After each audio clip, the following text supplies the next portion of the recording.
अस्सलाम वालेकुम जी। आज की इस लेक्चर में हम देखेंगे न्यूक्लियस को। न्यूक्लियस सेल की ऑर्गेनेली है और न्यूक्लियस को फर्दर हम स्टडी करने से पहले सेल को दोबारा से देख लेते हैं कि सेल जो है किस शेप का होता है और इसमें कौन कौन सी ऑर्गेनेलीज होती हैं। ठीक है, तो आपके सामने ये एनिमल सेल है। तो एनिमल सेल में अगर हम देखें तो बिल्कुल जो इसके मिड में ओवरऑल ये ऑर्गेनेली आपको शो हो रही है पर्पल ब्लू में। तो ये कौन सी ऑर्गेनेली है जी? न्यूक्लियस। ठीक है, न्यूक्लियस है। और फर्दर न्यूक्लियस के हमने कंपोनेंट्स देखे थे। न्यूक्लियोलस देखा था, न्यूक्लियर इन्वेलप देखा था, न्यूक्लियर पोर्स देखे थे। तो अभी हम न्यूक्लियस को स्टडी करेंगे तो इन चीज़ों को हम डिटेल में देखेंगे। ठीक है, फिलहाल ये न्यूक्लियस है। साथ ही न्यूक्लियस के एंडोप्लाज्मिक रेटिकुलम होता है। और एंडोप्लाज्मिक फर्दर दो इसकी टाइप्स होती हैं, यानी दो तरह का एंडोप्लाज्मिक रेटिकुलम होता है। ये एक तरफ आपको रेटिकुलम जो है वो उसके ऊपर पोर्स नजर आ रहे हैं, यानी बीन्स नजर आ रहे हैं, उनके ऊपर राइबोसोम्स अटैच हैं। और जो एक प्लेन नजर आ रहा है वो स्मूथ एंडोप्लाज्मिक रेटिकुलम है, और जिसके ऊपर ये राइबोसोम्स अटैच है वो रफ एंडोप्लाज्मिक रेटिकुलम कहलाता है। ठीक है, फिर ये राइबोसोम्स दिखाए गए हैं आपको इस तरह से। उसके साथ ये सीलिया है एक सेल का जो उसको ओवरऑल हेल्प करता है लोकोमोशन में। फिर है जी साइटोप्लाज्म। तो साइटोप्लाज्म क्या होता है? एक जेलिटियस फ्लूइड होता है सेल के अंदर, जिसके अंदर फर्दर ऑर्गेनेली जो है वो मूव कर रही होती हैं। फिर माइटोकॉन्ड्रिया है जी, power house of the cell. ये सेल को रेस्पिरेशन और उसकी मेटाबॉलिज्म में हेल्प करता है। सेल को एनर्जी प्रोवाइड करता है इन द फॉर्म ऑफ एटीपी। फिर है जी माइक्रोट्यूब्यूल्स। ये माइक्रोट्यूब्यूल्स का क्या क्या काम है? ये फर्दर रिप्रोडक्शन में हेल्प करती हैं। ठीक है, और इनके और भी ओवरऑल सेंट्रियोल्स होते हैं, सॉरी सेंट्रियोल्स होते हैं जो कि रिप्रोडक्शन में हेल्प हेल्प करती हैं। और माइक्रोट्यूब्यूल्स जो होते हैं ये ओवरऑल सेल के स्ट्रक्चर को, उसकी स्ट्रक्चर को मेंटेन करता है और उससे स्ट्रेंथ प्रोवाइड करती हैं। फिर है जो हमारे पास इंटरमीडिएट फिलामेंट्स होते हैं। फिर सेल के अंदर पेरोक्सिसोम ऑर्गेनेली है, सेंट्रियोल्स होते हैं सेल के अंदर। फिर जी सेल मेम्ब्रेन है, सेल वॉल हमने देखा था, और सेल वॉल देखा था, और सेल मेम्ब्रेन। तो यहाँ पे ये एनिमल सेल है, तो एनिमल सेल में सिर्फ और सिर्फ क्या होती, कौन सी मेम्ब्रेन होती है जी? सेल मेम्ब्रेन यानी प्लाज्मा मेम्ब्रेन। यहाँ पे सेल वॉल नहीं है। फिर ये सेल का फ्लैजिला होता है, ये गोल्गी ऑपरेटस है। ठीक है, ये माइक्रोफिलामेंट्स हैं। और उसके अलावा ये लाइसोसोम है जो ओवरऑल सेल में जो सेक्रीशन होती है तो उसमें ये हेल्प आउट करता है। एक्स्ट्रा वेस्ट जो होता है, मेटाबॉलिक वेस्ट, उसको रिमूव करता है सेल से। ये जब हमने प्लाज्मा मेम्ब्रेन की स्टडी की थी तो आपने इस तरह की एक प्लाज्मा मेम्ब्रेन की हमने शेप देखी थी। ठीक है, स्ट्रक्चर देखा था जिसमें से डिफरेंट जो स्मॉल वेजिक्यूल्स थे वो रिलीज हो रहे थे। ठीक है, तो ये थी सेल की ऑर्गेनेलीज। फर्दर मूव करते हैं जी। आज का हमारा लेक्चर है जी न्यूक्लियस पे। ठीक है, तो अभी हम न्यूक्लियस को देख लेते हैं। Nucleus structure and function of nucleus. The cell is the basic. अब यहाँ पे फर्दर आपको यहाँ पे ये क्या बता रहे हैं? पहले तो सबसे पहले सेल के बारे में बता रहे हैं कि सेल क्या है जी। सेल इज द एक सेल को क्या कहा जाता है? ये बेसिक यूनिट है। और फिर इसको क्या कहते हैं जी? ये सेल जो है वो स्ट्रक्चरल और फंक्शनल यूनिट है एक लिविंग ऑर्गेनिज्म की बॉडी का। ठीक है, तो अब हम डेफिनेशन को देख लेते हैं। Cell is the basic and structural functional and biological unit of all non living organism. ठीक है, फिर है जी a cell is the smallest unit of life. इसको स्मॉलेस्ट यूनिट ऑफ लाइफ भी बोलते हैं, और ये होता है। ठीक है, फिर है जी cells are called the building blocks of life. The study of the cell is called cell biology. और एक सेल की जो स्टडी होती है उसको हम क्या कहेंगे? सेल की बायोलॉजी, यानी सेल की अब मैं आपको यहाँ पे बताती हूँ। बायो मीन होता है लाइफ। ठीक है, ये जो वर्ड बायोलॉजी है ये दो वर्ड से फर्दर डिराइव हुआ है। बायो मीन होता है लाइफ, लॉजी मीन होता है स्टडी करना। यानी जो लाइफ की हम स्टडी करते हैं, अब वो लाइफ किसी भी ऑर्गेनिज्म की हो सकती है, किसी भी कह लो कि प्लांट की हो सकती है, एनिमल की हो सकती है। ठीक है, और फिर जब हम देखते हैं डेफिनेशन सेल बायोलॉजी, तो सेल बायोलॉजी मीन हम सेल की जब लाइफ को स्टडी कर रहे होते हैं तो वो क्या कहलाएगी? Cell biology. फिर है जी the human body consist of trillions of cell. जैसे हमने अपने फर्स्ट लेक्चर में ये चीजें ऑलरेडी कवर की हैं।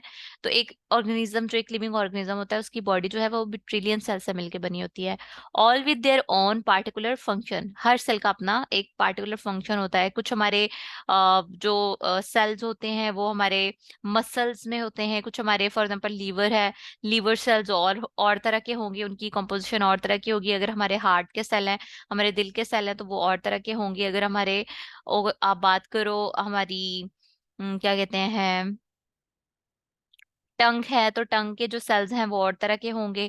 ठीक है, तो हर जो हमारा ऑर्गन है वो डिफरेंट तरह के सेल से मिलके बना होता है, और हर सेल का अपना एक स्पेसिफिक फंक्शन होता है। सेल्स आर द फंडामेंटल और की structure of all living organisms. The cell provides a structure of the structure for the body. ये सब चीजें आपने ऑलरेडी पढ़ी हैं। Takes in nutrition for from food and carry out important function. कि एक जो सेल होता है, जैसे हमने पढ़ा था कि सेल में ऑर्गेनेलिज होती हैं जो अपना अपना फंक्शन रोल प्ले कर रही होती हैं, और ओवरऑल सेल को भी एनर्जी दे रही होती हैं। सेल को ओवरऑल सब ऑर्गेनेलिज जो है मिलके उन्होंने उसे कॉम्पैक्ट किया होता है, उसको ओवरऑल जो है वो स्ट्रेंथ प्रोवाइड की होती है, उसको स्ट्रक्चर दिया होता है। और जो हम खाना खाते हैं, तो खाना जो है वो एनर्जी में किसके थ्रू कन्वर्ट होता है, ओवरऑल सेल, हर सेल के अंदर उनका प्रोसेस होता रहता है। एक फर्दर उनकी जो ऑर्गेनेलिज होती हैं एक सेल की, वो फर्दर अपना अपना फंक्शन परफॉर्म करती रहती हैं। ठीक है, और उनके थ्रू जो एनर्जी रिलीज होती है फर्दर, फिर वो सब सेल जो है मिलकर अपने अपने ऑर्गन बनाते हैं, और ऑर्गन से आगे क्या बनता है जी, ऑर्गन सिस्टम।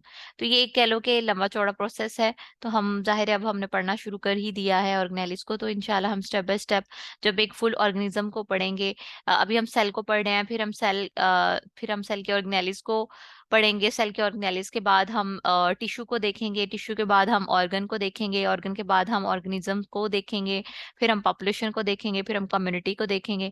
ठीक है, तो इस तरह से हम फर्दर जो है मूव करते जाएंगे। अच्छा जी, अब हम देख लेते हैं, there are two types of cell, जैसे हमने पढ़ा प्रोकैरियोट्स और यूकैरियोट्स। फिर हम ये मैं ब्रीफ सा बता देती हूँ।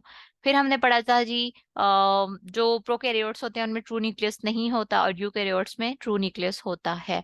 अब मैं यहाँ पे देखूं, अगर eukaryotic cell all have their DNA enclosed in the nucleus. ठीक है, जो डीएनए होता है, जिसको हम जेनेटिक मटेरियल भी डीएनए जो है उसको जेनेटिक मटेरियल भी बोलते हैं। और अगर हम डीएनए की एब्रिवेशन को देखें, तो आपको आइडिया है डीएनए का? डीएनए की एब्रिवेशन क्या है? Deoxy ribo nucleic acid. हाँ जी। और आरएनए क्या होता है जी? राइबो। Nucleic acid. हाँ जी। तो अब हम यहाँ पे क्या पढ़ रहे हैं जी? डीएनए। और डीएनए जो है वो कहाँ पे होता है? एक न्यूक्लियस के अंदर होता है। और आज का हमारा लेक्चर किस पे है जी? न्यूक्लियस पे। और हमें इस लेक्चर को स्टार्ट करते ही हमें आइडिया हो गया कि जो न्यूक्लियस है उसके अंदर डीएनए होता है। और डीएनए जो है इसको क्या कहते हैं? ये हमारा जेनेटिक मटेरियल होता है। अच्छा जी, यूकैरियोट सेल में डीएनए जो होता है वो कह लो कि वेल ट्रू ऑर्गेनेली होती है, वेल मेच्योर्ड होता है, वेल डिफाइंड न्यूक्लियस होता है। और जाहिर है उसमें जो डीएनए होगा, फर्दर क्रोमोसोम्स होंगे, हिस्टोन्स प्रोटीन होंगी, तो जीन्स होंगे फर्दर। वो जाहिर है एक सेल के अंदर जब हम फर्दर उसकी कंपोजिशन और उसके फंक्शंस को देखेंगे, तो तब हमें पता पता लगेगा, आइडिया हो जाएगा। ठीक है। अच्छा जी, the nucleus is an organelle. Nucleus क्या है जी? एक ऑर्गेनेली है that consist of the genetic information, जो किस पे कंसिस्ट करती है? जेनेटिक इन्फॉर्मेशन पे, फॉर दैट ऑर्गेनिज्म। ठीक है, एक ऑर्गेनिज्म का जो न्यू एक सेल है, एक ऑर्गेनिज्म का एक सेल होता है, सेल के अंदर क्या होती हैं? ऑर्गेनेलिज होती हैं। उन ऑर्गेनेलिज में से भी हम न्यूक्लियस को पढ़ रहे हैं, और न्यूक्लियस के अंदर क्या होता है? डीएनए। और डीएनए जो है वो किस पे कंसिस्ट करता है? जेनेटिक इन्फॉर्मेशन पे। ठीक है, स्टेप बाय स्टेप। फिर है जी, in an animal cell the nucleus is located in the central space, central place. ठीक है, जो एनिमल का सेल होता है उसमें जो न्यूक्लियस है वो सेंटर में प्रेजेंट होता है। बट जो अगर प्लांट के सेल की बात करें, तो प्लांट का जो सेल होता है वो बिल्कुल एक साइड पे होता है, कॉर्नर पे होता है। ठीक है, in plant cell the nucleus is located more on the periphery due to the large water field vacuole in the centre of the cell. जैसे मैंने आपको बताया था कि जो प्लांट सेल्स होते हैं उनमें लार्ज वैक्यूल होते हैं, जो ओवरऑल सेल को सपोर्ट करते हैं, उसके स्ट्रक्चर को मेंटेन रखते हैं। ठीक है, ये हमने देख लिया। अब हम न्यूक्लियस की बात कर लेते हैं। न्यूक्लियस क्या है जी? किस शेप का होता है? स्फेरिकल शेप्ड ऑर्गेनेली होती है न्यूक्लियस। कैसे, मतलब इसकी शेप होती है स्फेरिकल होती है। That is present in every eukaryotic cell. The cell nucleus is the control centre of eukaryotic cell. Eukaryotic cell में जो कंट्रोल यूनिट होता है, कंट्रोल सेंटर होता है, वो कौन सी ऑर्गेनेली होती है? Nucleus. It also responsible for the coordination of genes and gene expression. जो ओवरऑल हमने अभी देखा कि जो न्यूक्लियस है उसके अंदर डीएनए होता है, यानी डीएनए जो है वो जेनेटिक इंफॉर्मेशन पे कंसिस्ट करता है। और फर्दर हम हमने देखा कि जो डीएनए न्यूक्लियस है उसके अंदर डीएनए डीएनए डीएनए के अंदर जेनेटिक इंफॉर्मेशन है, और जेनेटिक इंफॉर्मेशन जो है वो जाहिर है जीन्स और जीन्स एक्सप्रेशन से मिलके बनी होती है, ठीक है। The structure of the nucleus include nuclear membrane. अब ये हमने ऑलरेडी पहले पढ़े हैं कि जो न्यूक्लियस है वो किन किन चीजों पे, यानी उसके कौन कौन से स्ट्रक्चर हैं उनको हम देख लेते हैं, वो कौन कौन से है जी। न्यूक्लियर मेम्ब्रेन होती है, ठीक है, क्रोमोसोम है, न्यूक्लियर प्लाज्म है और न्यूक्लियोलस है, ठीक है। तो ये जो फर्दर ऑर्गेनेलिज हैं ये किसकी हैं? एक न्यूक्लियस की। फिर है जी, the nucleus is the most prominent organelle as compare to the other cell organelle. दूसरी सेल ऑर्गेनेलिस की निस्बत जो न्यूक्लियस है इसकी ज्यादा इंपॉर्टेंस है, ठीक है, ये ज्यादा प्रोमिनेंट है। Which amount for about 10% of the volume of the cell. एक जो सेल है उसका 10% जो वॉल्यूम होगा वो सिर्फ और सिर्फ किस पे कंसिस्ट करता है? एक न्यूक्लियस पे, ठीक है। इतनी ही इसकी ओवरऑल पोजीशन है, इसकी ओवरऑल पावर है। In general eukaryotic cell has the only nucleus. जो यूकैरियोटिक सेल्स होते हैं उनमें भी न्यूक्लियस होता है बट ट्रू न्यूक्लियस नहीं होता। उसकी ऑर्गेनेलिज जो होती हैं वो वेल मतलब कह लो कि फर्दर वेल डिफाइंड नहीं होती, उनकी मेम्ब्रेन्स नहीं होती, ओवरऑल वो प्लाज्मा मेम्ब्रेन में मर्ज हुई हुई होती हैं। फिर है जी, however some eukaryotic cell enucleate cell without a nucleus. For example red blood cell. अब जैसे अभी हमने बात की कि डिफरेंट तरह के सेल होते हैं और हर सेल का अपना अपना फंक्शन होता है। जैसे ब्लड सेल हो गए, फिर हम कार्टिलेज की बात करें तो उनके भी अपने अपने सेल होते हैं। ओस्टियोसाइट्स की बात करें जो बोन्स में फर्दर हम देखते हैं, तो वो हर हर जो ऑर्गन है, हर जो हमारा बॉडी का पार्ट है, या एनिमल है, प्लांट है, या कोई भी हम बैक्टीरिया देख लेते हैं, फंजाई देख लेते हैं, तो वो किन से मिलके बने हैं? सेल से। और हर सेल जो है उसका एक अपना स्पेसिफिक फंक्शन होता है, ठीक है। फिर है जी, the nucleus is detach from the rest of the cell और the cytoplasm by nuclear membrane. यहाँ पे अब इसको आपको पढ़ने की जरूरत नहीं, क्योंकि इतनी ये चीजें अगर आप पढ़ोगे तो आप कंफ्यूज हो जाओगे। एक दो लाइन ये दो लाइन स्किप कर दें। फिर हम देख लेते हैं जी, न्यूक्लियस किसने डिस्कवर किया था। तो जब हमने सेल पढ़ा था, सेल की टाइमलाइन में हमने देखा था कि सेल न्यूक्लियस जो है वो किसने डिस्कवर किया था? एंटोनी वैन लेeuwenhoek, ठीक है। तो जी इसने लूमन से एक जो है सेल न्यूक्लियस है उसको डिस्कवर किया था, ठीक है। तो बस आपने इतना ये देख लेना है, यहाँ पे सिर्फ ये लाइन देख लेनी है, और यहाँ पे ये फर्दर आपने ये ऊपर मैम वाली। जी जी। मैम ये बायो की सेकेंड ईयर की बुक में ना हमने पढ़ा है कि रॉबर्ट ब्राउन ने वो न्यूक्लियस डिस्कवर किया था 1831 है आई थिंक। तो मैम इसमें और नहीं है लिखा हुआ? नहीं नहीं, वो आप किसकी बात कर रहे हैं? रॉबर्ट हुक की, रॉबर्ट ब्राउन की बात कर रहे हैं। हाँ, उन्होंने न्यूक्लियस डिस्कवर किया था, बट फर्दर मैंने बताया कि जब हम सेल की टाइमलाइन को देखते हैं तो इसमें ये नहीं कि अगर फॉर एग्जांपल एक बार सेल डिस्कवर फर्स्ट टाइम अगर किसी ने किया है, रॉबर्ट हुक ने किया है, तो उसी ने ही सिर्फ सेल पे काम किया है और किसी ने उसमें पार्टिसिपेट नहीं किया, ऐसा नहीं हुआ।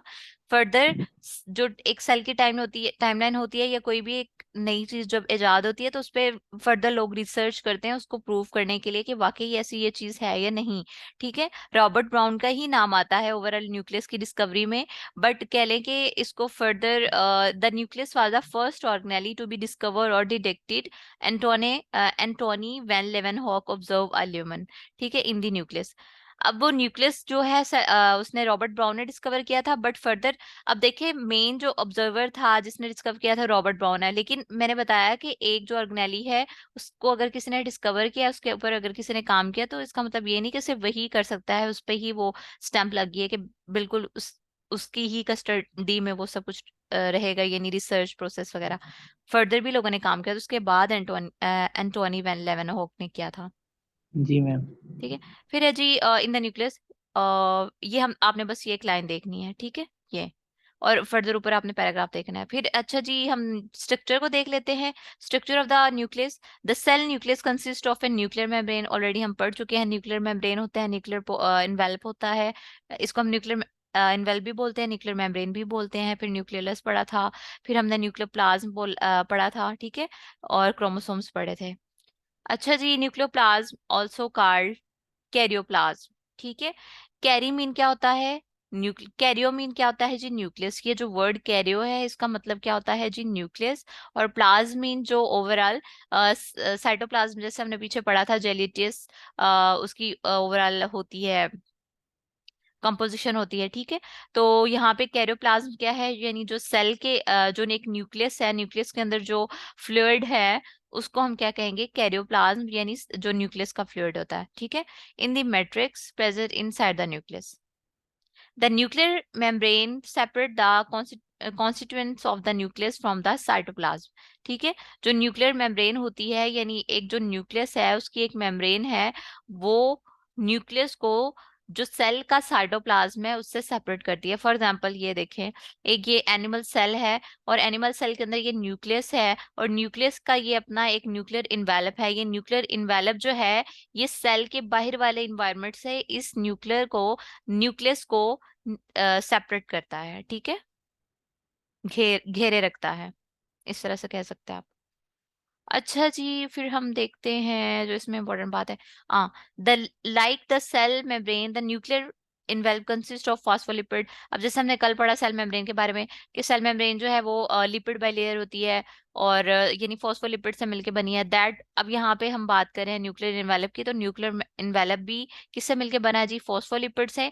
That form are lipid bilayer, ठीक है। न्यूक्लियस भी लिपिड बाइलेयर होता है। The envelope helps to maintain a shape of the nucleus, ठीक है। ये जो न्यूक्लियर इन्वेलप है, एक जो न्यूक्लियस होता है उसकी ओवरऑल शेप को मेंटेन रखता है, ठीक है। और फर्दर जो है ये इसमें जो कोऑर्डिनेशन होती है फर्दर मॉलिक्यूल्स की एक न्यूक्लियस के अंदर, मैंने जैसे आपको बताया कि सेल की जो ऑर्गेनेलीज हैं, हर ऑर्गेनेली अपने अंदर एक, कह लो कि सिस्टम रखती है, एक मशीनरी की तरह काम करती है, ठीक है। तो इसी तरह हम न्यूक्लियस की बात करें तो न्यूक्लियस भी एक तरह के हमने उसके पार्ट्स देखे, यानी ओवरऑल उसका अगर हम स्ट्रक्चर देखा, तो न्यूक्लियस जो है वो किस पे कंसिस्ट करता है जी, न्यूक्लियर मेम्ब्रेन पे, जिसको हम न्यूक्लियर इन्वेलप भी बोलते हैं।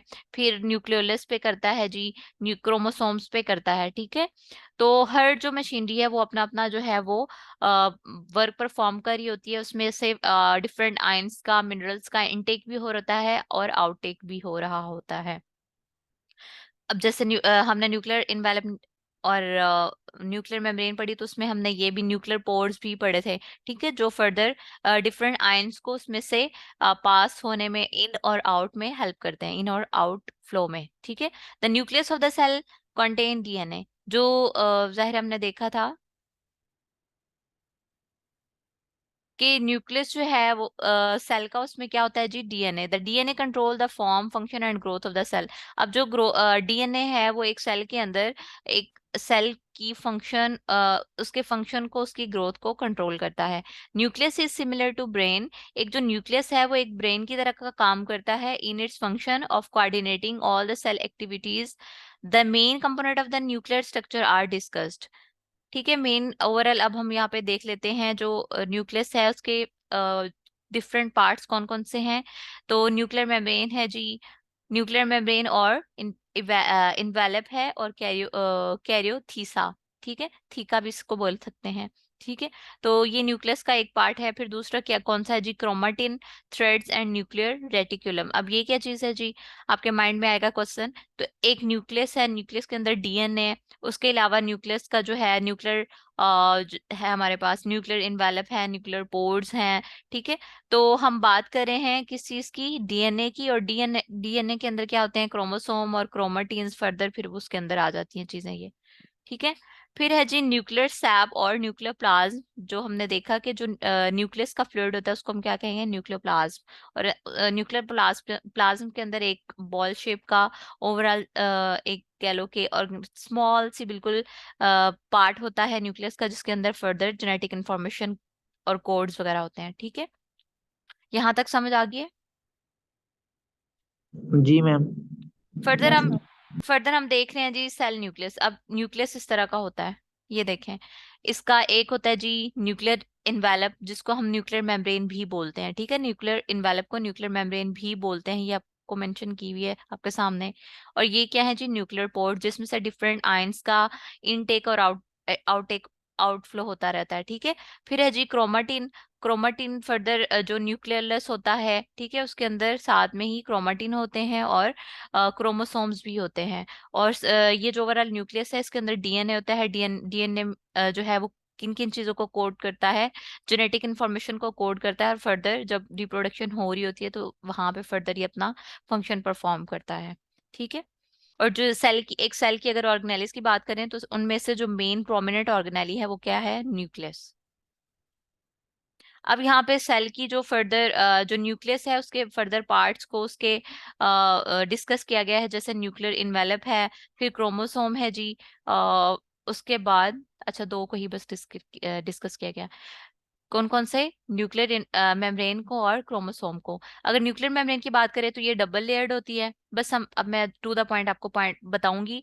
और आपने क्या करना है, आपने जब अपनी असाइनमेंट बनानी है तो जब आप इस तरह अपना लेक्चर ये सुनोगे, या मैं आपसे जब ये लिंक शेयर करूंगी, फॉर एग्जांपल आप न्यूक्लियर मेम्ब्रेन पे फर्दर अपने नोट्स बनाना चाहते हैं, तो आपने न्यूक्लियर मेम्ब्रेन की हेडिंग दे के साथ आपने लिख देना है पॉइंट बना के, डबल लेयर्ड सिस्टम। ठीक है, बस इस तरह से लिख देना है, तो आपको ये चीजें बाद में जब आप रिकॉल करोगे तो आपको याद आ जाएंगी, अगर आपने अभी ध्यान से लेक्चर सुना है या बाद में आप रिकॉर्डिंग सुनोगे। ठीक है। तो न्यूक्लियर मेम्ब्रेन क्या होती है, कैसी होती है जी? डबल लेयर सिस्टम होता है इसका, जिसके अंदर न्यूक्लियस जो है वो इनक्लोज हुआ हुआ होता है, ठीक है, कवर्ड हुआ हुआ होता है। फिर जो है ये न्यूक्लियर मेम्ब्रेन जो होती है, ठीक है, जैसे हमने पढ़ा ऊपर कि ये सेल है, सेल के ये न्यूक्लियस है, न्यूक्लियस के बाहर क्या होता है जी? Endoplasmic reticulum. ठीक है। तो यहाँ पे भी वही चीज बताई जा रही है कि जो न्यूक्लियर मेम्ब्रेन होती है हमारे पास, ये फिर किसके साथ कनेक्ट करती है? एंडोप्लाज्मिक रेटिकुलम के साथ। ठीक है। और देन जी हमारे पास आता है, बस ये आपने दो पॉइंट यहाँ से करने हैं। फिर अगला पॉइंट आपने कौन सा करना है जी? Liquid field space and perinuclear space in present between the two layer of the nuclear membrane.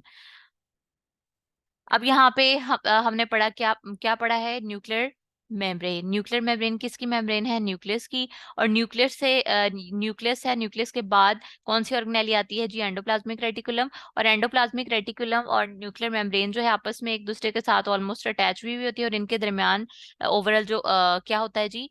Fluid होता है। ठीक है, साइटोप्लाज्म होता है सेल का। बस आपने इतना याद रखना है। फिर है जी, nucleus gets through the remaining of the cell और the cytoplasm through the several opening called nuclear pore. अब यहाँ न्यूक्लियर पोर्स की हो रही है, ये वाले न्यूक्लियर पोर्स की बात हो रही है कि एक जो न्यूक्लियर मेम्ब्रेन होती है, न्यूक्लियर इन्वेलप है, उसके ऊपर न्यूक्लियर पोर्स भी होते हैं। ठीक है। और न्यूक्लियर पोर्स जो होते हैं वो किस चीज में हेल्प करते हैं? एक्सचेंज ऑफ लार्ज मॉलिक्यूल्स, ठीक है, बिटवीन न्यूक्लियस एंड साइटोप्लाज्म।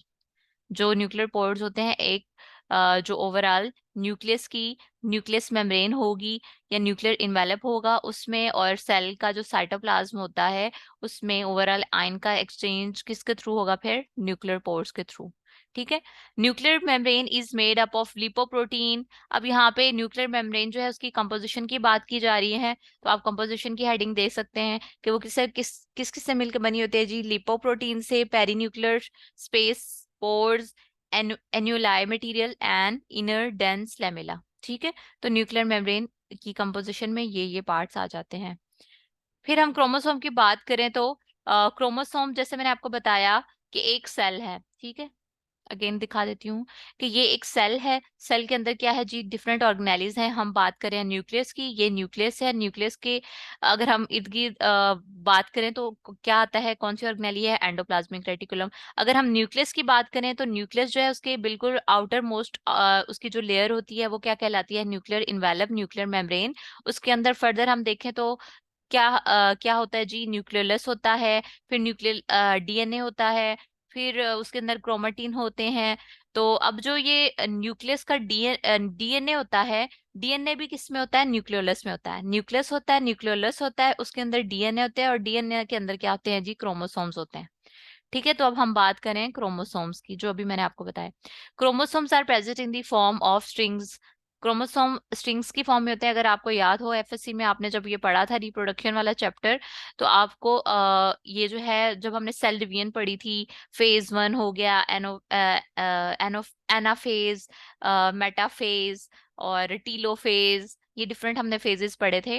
तो उनमें फर्दर क्रोमोसोम्स को बड़ा कह लो कि आइडेंटिफाई किया गया था, प्रोमिनेंट करके उनको दिखाया गया था। तो ये चीजें आई थिंक इनको फर्दर पढ़ाने की जरूरत नहीं है। अगर आपके बहन भाई कोई हैं सेकंड ईयर में तो आप लाजमी उनकी बुक को पढ़िएगा दोबारा से। अगर नहीं भी हैं तो आप ऑनलाइन शॉर्ट फॉर्म में भी आपको मिल जाएंगी, तो आप लाजमी इनको एक बार देख लीजिएगा। ठीक है।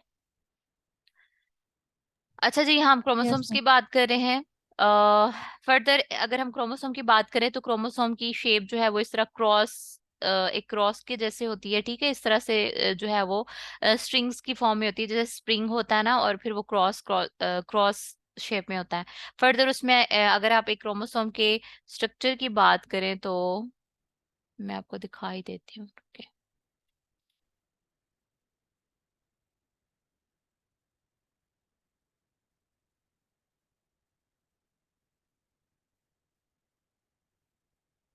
ये देखें जी।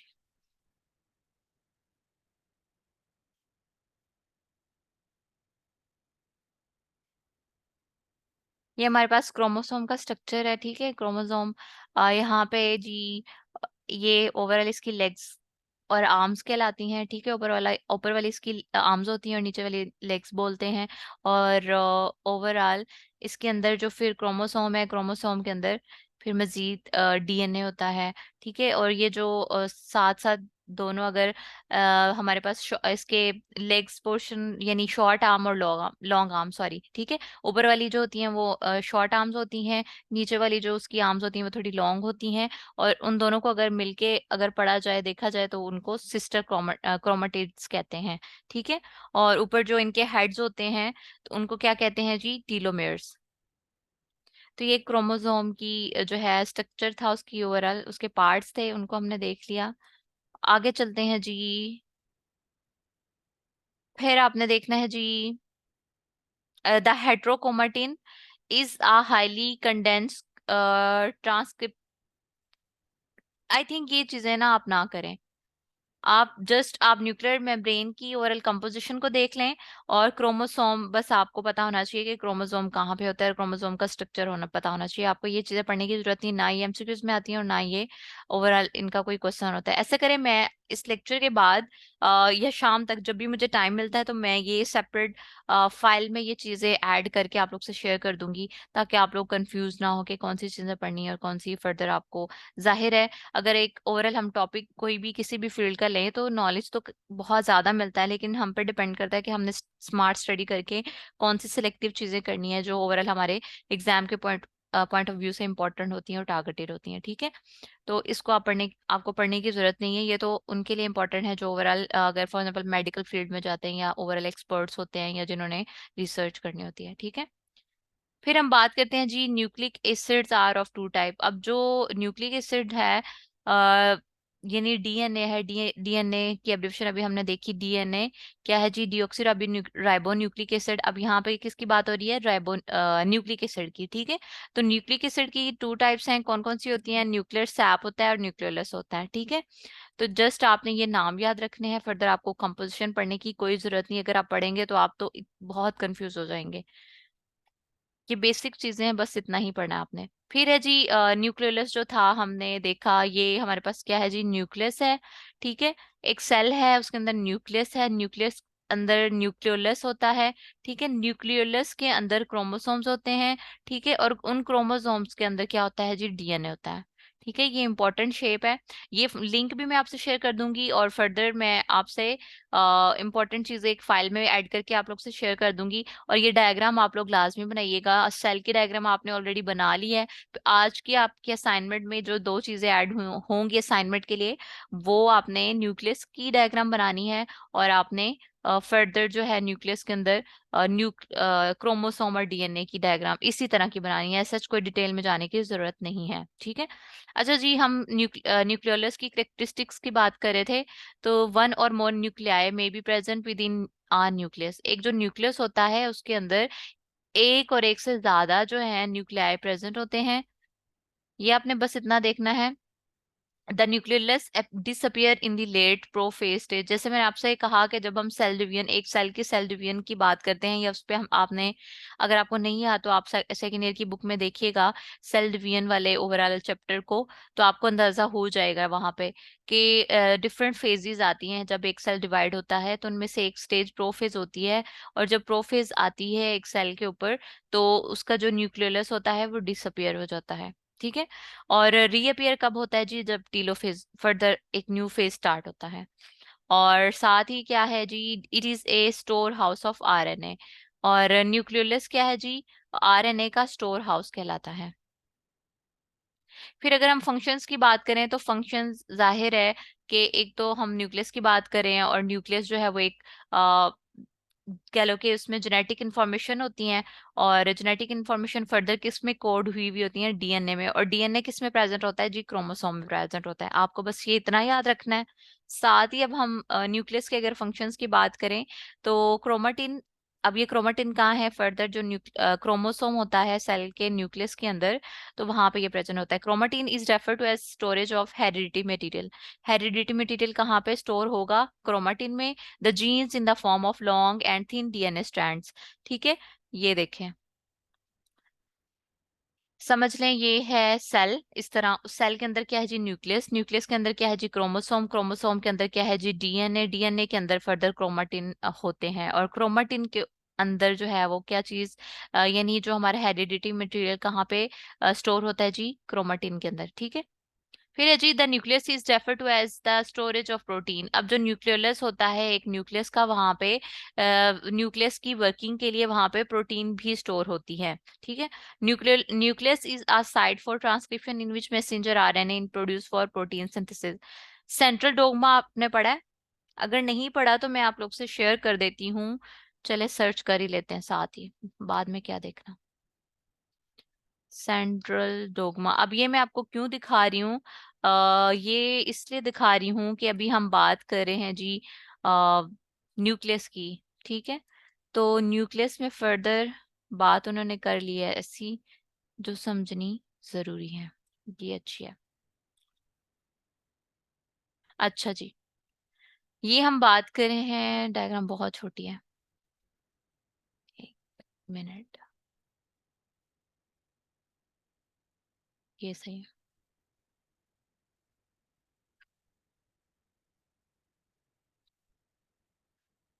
अच्छा जी, डायग्राम शो ही नहीं हुई अभी तक ये।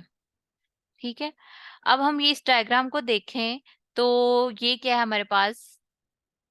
एक सेल है, ठीक है, न्यूक्लियस है। ठीक है, न्यूक्लियस के अंदर क्या है जी? न्यूक्लियोलस होता है। ठीक है, न्यूक्लियोलस के अंदर क्या होता है जी? क्रोमोसोम होता है। क्रोमोसोम के अंदर फिर क्या होता है? डीएनए। अब ये यहाँ पे डीएनए है, डीएनए से क्या बनता है जी? आरएनए बनता है। ठीक है, और आरएनए कब बनता है और डीएनए किस फेज से गुजरता है?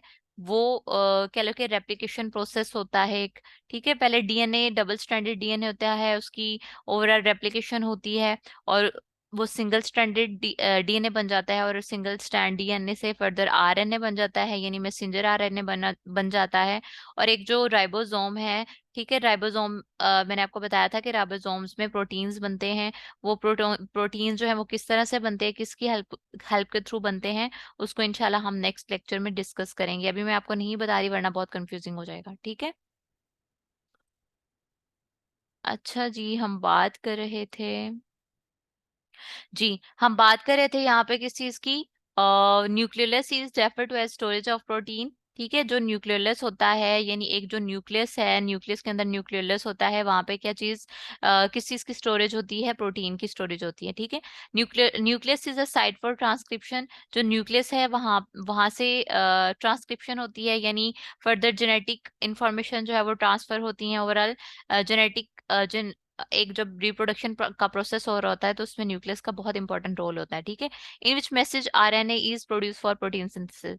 फिर है जी इसका function, the nucleus function as exchange of heredity material. अब जाहिर है एक जो ओवरऑल हमारे पास न्यूक्लियस की हम बात करें, न्यूक्लियस के अंदर न्यूक्लियोलस है, न्यूक्लियोलस के अंदर हमारे पास क्या है जी? क्रोमोसोम। क्रोमोसोम के अंदर जी है डीएनए। ठीक है, तो अब हम डीएनए की बात करें, और डीएनए जो है एक हेरिडिटरी मटेरियल कहलाता है, और फर्दर उस हेरिडिटरी इंफॉर्मेशन और हेरिडिटरी जो मॉलिक्यूल्स हैं वो किसके थ्रू फर्दर ट्रांसफर होते हैं, उनका एक्सचेंज होता है, तो वो सेल जो न्यूक्लियस है उसके थ्रू ही होता है।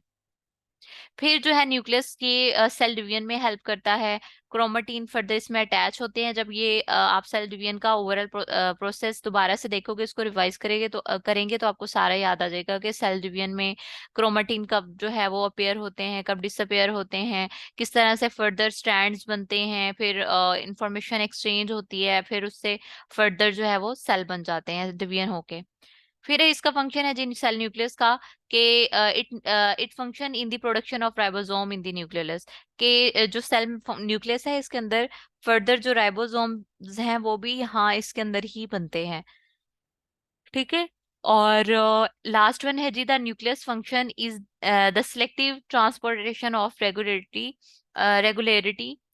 Factory and energy molecule through nuclear pores. अब जाहिर है हमने पढ़ा था न्यूक्लियस, न्यूक्लियस के ऊपर क्या होते हैं जी, न्यूक्लियर इन्वेलप होती है, न्यूक्लियर इन्वेलप के ऊपर क्या होते हैं, पोर्स होते हैं, और उसमें से सिलेक्टिव इंफॉर्मेशन जो है ये अपने अंदर से पास होने देता है। ठीक है। तो इनको आप लाजमी एक बार दोबारा पढ़ लीजिएगा, आपको सब जो है वो समझ लग जाएगी। अब यहाँ पे एक ये टॉपिक आप उन्होंने मजीद बढ़ाया हुआ है जी, कि डिस्ट्रीब्यूशन ऑफ न्यूक्लियस। आपको डिस्ट्रीब्यूशन ऑफ न्यूक्लियस का पता इस तरह से होना चाहिए, ये आपका कॉन्सेप्ट बिल्ड होना चाहिए। आपको पता होना चाहिए कि न्यूक्लियस जो है उसकी डिस्ट्रीब्यूशन हुई भी है, और उसके फर्दर टाइप्स के नाम आपने देखने हैं, वो भी आपने बस जहन में बिठा लेने हैं, याद भी नहीं करने, रट्टा भी नहीं मारना और भुलाना भी नहीं है। ठीक है। डिस्ट्रीब्यूशन ऑफ न्यूक्लियस यानी uninucleate cell, binucleate cell, multinucleate cell, और एन जो है nucleate cell, enucleate cell sorry. ठीक है। यूनी न्यूक्लियेट सेल मीन के वो वाले सेल जिनके अंदर एक न्यूक्लियस होता है। बाई न्यूक्लियेट मीन वो सेल जिनके अंदर दो न्यूक्लियस होते हैं। मल्टी न्यूक्लियेट मीन वो सेल जिनके अंदर एक या दो से ज्यादा जो है वो न्यूक्लियस होते हैं। और ई न्यूक्लियेट मीन जिनके अंदर न्यूक्लियस जो है वो जो है एब्सेंट होता है। ठीक है, विदाउट अ न्यूक्लियस।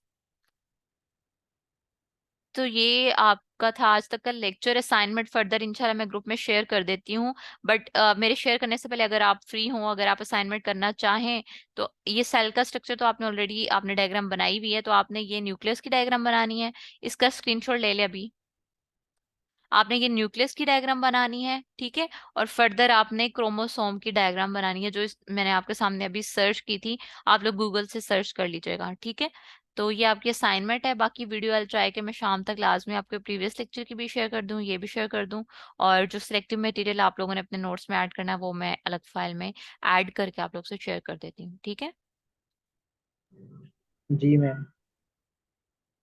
बहुत यकीन करें कि बहुत ही बेसिक चीजें हम पढ़ रहे हैं, बहुत ही बेसिक, ये आप लोग के लिए ही कह लो कि फायदा आप मतलब देंगी आपको, और हेल्पफुल रहेंगी आप लोग के लिए। ठीक है।